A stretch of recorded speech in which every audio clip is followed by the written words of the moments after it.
Number 4. Covenants and a more communal online experience. So if you're an old school Souls fan, you remember Covenants, which are basically groups that you can join that allow you to basically be part of that faction and perform online acts that you're looking to do. So I know that's not a very good explanation, but hear me out. In Dark Souls 3, there were a good handful of Covenants. One of the big ones would have been the Way of Blue, which is just a covenant that you can join in and let you get summoned as a blue phantom to fight red phantoms who invade people's worlds.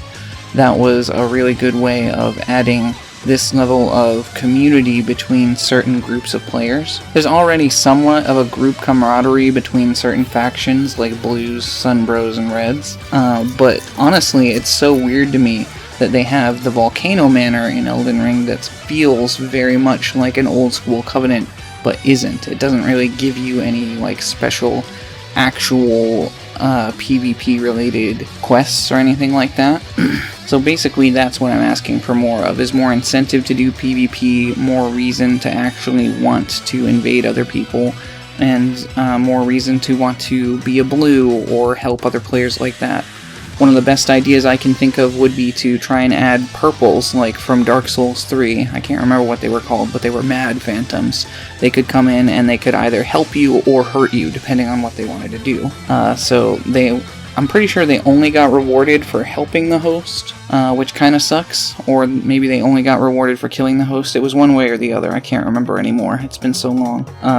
But I think that would be a great way to incentivize more PvP play between players and help keep the game alive longer. Sure, we've got our community that's going to stick around for a while, but that doesn't mean that the PvP experience is going to stay fresh forever. Just to add a little more on top of that, there was also the area-based covenants in Dark Souls 3 that were very fun, such as the Watchdogs of Farron, or, I don't remember. Oh yeah, Aldrich's Faithful, that were really fun on their own. They were basically invaders that were a separate group from Reds that could not only fight Reds, but fight the host and their summons as well. And that was honestly a much more fun experience, at least in my opinion, to have wider groups of types of invaders that could come into your world. Because just Reds is okay, but there's already Reds who want to fight other Reds for some reason, and I just think this would give them a better platform to be able to do what they're looking to do, while potentially also involving them in a community of their own.